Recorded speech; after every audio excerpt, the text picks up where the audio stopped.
গত সেপ্টেম্বর অক্টোবরে ভারতের বিপক্ষে টেস্ট সিরিজ খেলেছিল বাংলাদেশ। সেই সিরিজের দ্বিতীয় ম্যাচ অনুষ্ঠিত হয়েছিল কানপুরের গ্রিন পার্ক স্টেডিয়ামে।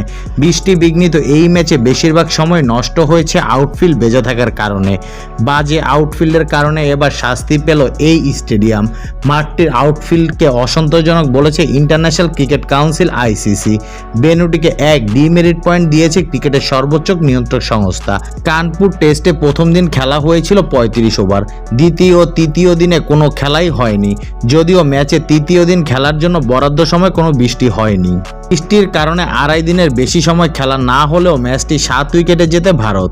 প্রথম ইনিংসে বাংলাদেশকে তারা অল আউট করে দেয় 233 রানে। দ্বিতীয় ইনিংসে বাংলাদেশ করতে পারে 146 রান।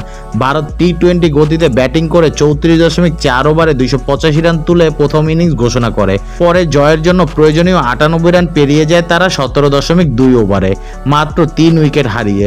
2024 থেকে 25 মৌসুমে ভারত আরও 4টি ভেন্যুতে টেস্ট খেলেছে।